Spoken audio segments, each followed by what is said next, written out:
guys, welcome back to another episode of Building a Better South. Today we're back at Edgewood, and first we want to thank everybody for following along to this incredible journey we've embarked on, and want to thank you for the comments. And we thought we'd take a little episode today and answer some of the questions you guys have. So Gretchen's going to answer or ask a few of them, maybe answer them, and I will too. So join us and learn a little bit more about our experiences here at Edgewood. Yeah, so question number one is, since starting the renovation, which do you prefer, new construction or renovating older homes? Oh, I guess you're looking at me. So, yes. You know, it's funny, I've always shied away from renovation, and maybe it's because it was an unknown for us. We've done a few of them over the years, but not many. But I've actually quite enjoyed the renovation project. You get to see almost, I don't want to say instant gratification, but you get to see a lot more progress quickly. So, you know, my passion would probably always be new construction. That's been our bread and butter, but I love them both. So it's fun to switch them up and have a good mix of both. Yeah, I would agree with that. Yes. Yeah. Okay, Cool. Another question that we've been getting a lot of is, what feature would you be surprised to hear that is not actually going to make an appearance in Edgewood? What design or architectural feature? So I would say light floors. I always envision light floors after we've had them now, and but after uncovering these beautiful floors that have been covered with rugs for so long, I think we're just going to, you know, screen them and put a fresh coat of poly and keep them. They're kind of a brown tone. Yeah, so I'm kind of excited about that. At first I was a little disappointed because I do love our current light floors, but and also shiplap. It just, I love shiplap, and it's great, and I think it's beautiful. Is that because we used it all in our last house? Yeah, but it just doesn't feel right in this home. Yeah. So we won't be having any shiplap. I think I'm okay with that. Yeah, I love, think we're fine. I love the vibe we've got going in there. So, all right, cool. Okay, another question we've been getting a lot of is, will you be doing anything to alter the exterior of the home? Wow. Okay. So originally I thought yes, but you know, the home is on the National Historic Register, and we have to be very cautious of what we do. And we love the grounds. We love the exterior. There's a few things we may do. Maybe. Yeah, I would love to add a porch railing detail on it, just because I don't think it would take away from any of the history of the charm that's already there. I think it would actually add to it and feel like it was part of the home 150 years ago. Yeah, somebody asked if we're going to paint. I think we're going to keep the house white, keep the shutters, we call it Charleston green. Yeah, they're just like this really perfect dark hunter type green that is like a Charleston green, so we love that. So we talked about maybe putting a cupola on that somewhere down the road, maybe, but for now I think we're scrap that and possibly a new roof. But other than that, I think we'll keep the exterior pretty much intact. Okay. So here we go, here's another one. Are the original windows still on the house, and are we planning on keeping them? I'd say most of them are still here, yes. Yes. So, and what are your thoughts? So a few of the windows over the years have been replaced for various reasons, whether they were rotten or whatever, or changes have been made to the home. But we are going to plan on keeping all the windows. They are actually one of my favorite aspects of this home. They are beautiful, and I love the waviness that you can see in it and the detail, and I think it would cost a small fortune if we were to try to actually replicate these windows. The front windows have arches in them and the mullion design, so... Yeah, they're probably like 7 feet tall. Yeah, so we're definitely keeping the windows and trying to just make the best of what we can do and seal them up and probably touch up and repaint in some areas. Yeah, they won't be as energy efficient as I had originally hoped, but you know, I'm starting to adapt certain things with an older home. Okay, here we go. Here's another question we've been getting. What happens when you and I don't agree on certain design elements? Ooh, touchy subject here.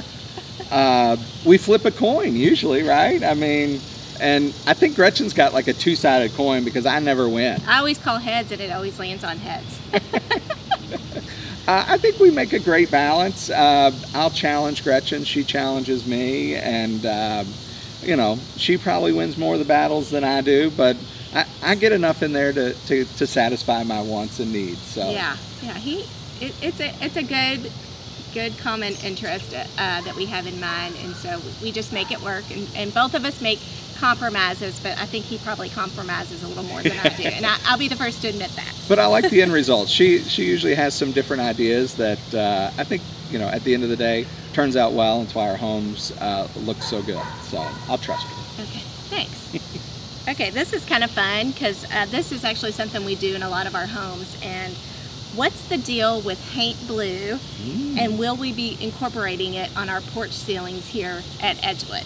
Okay, so we love to travel, and Charleston, I think we talked about the Charleston green. So that's one thing we've picked up from our travels that we will definitely be incorporating into this house is the hain't blue porch ceiling. So yes. Why do we paint them blue?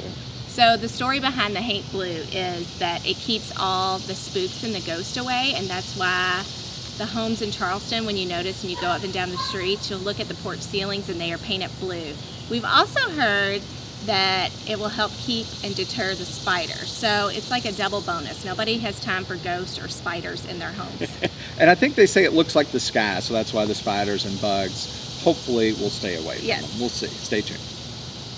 Okay. So speaking of travels, will we be incorporating anything from any recent travels in our home as far as like design inspiration? Gotcha.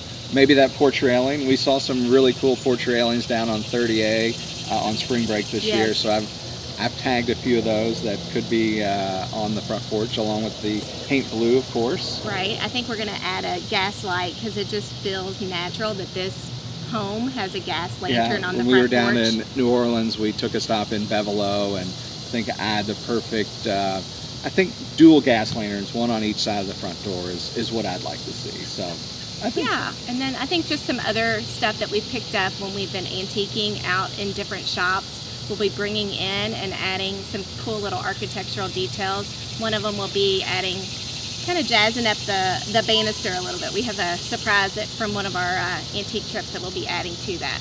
And I think that's the fun part about when we do get to travel. We always try to pick up something sentimental or special that reminds us of that trip. So when we're walking through the house, we've got lamps and pictures and paintings, and it reminds me of good quality family time on some of those trips. So yes. Definitely. Okay, so will we be getting new furniture for the house or using existing furniture? I'm going to let you answer that one. So a little of both. So most of our furniture will be coming to the new house because why not? Just because we're getting a different home doesn't mean that we need necessarily new furniture. And luckily with this home, we actually inherited, or when we got the house, they left some pieces for us. So we got some great couches, some chairs, some side tables. So I'm actually going to have them reupholstered, and we're going to repurpose them and put them in the home, which is going to be awesome because we already know that they fit the space that they were in.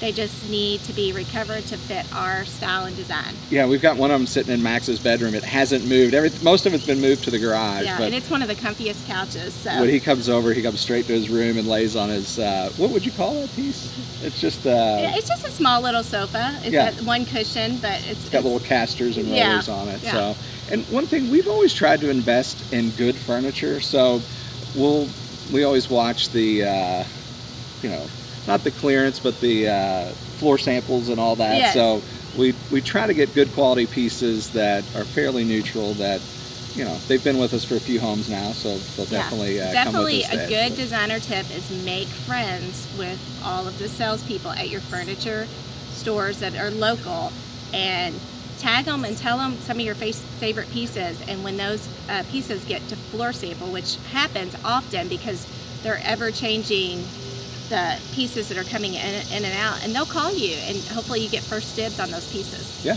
great. Okay, so are there any light fixtures or other items staying in the house since we purchased? Yep, there's lots of sconces, light fixtures. I think most of them will be replaced, but there might be one or two that we're going to try to keep and salvage and maybe repurpose. Yeah, and if not, then we definitely are doing a lot of donating with some of the pieces that don't work, so that's been good too. Yeah. Okay, Jason, I know you want to put your modern touches on this home, is there anything you're going to do to try to modernize the interior of this home? So when I flip that coin and it always comes heads, that's when I lose the modern elements. But I'm going to sneak a few of them in there. You have your office, Yep. which I'm kind of giving you free reign. Yeah, to so we're going to design. go a monochromatic theme in there, maybe a little chevron pattern over the fireplace. Maybe a little handsome plaid. Yeah, we got some plaid, maybe going to make an appearance there.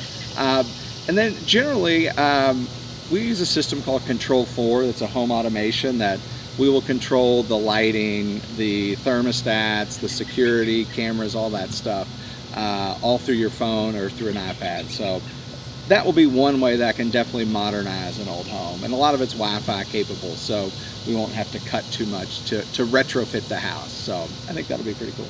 Okay, another one for you.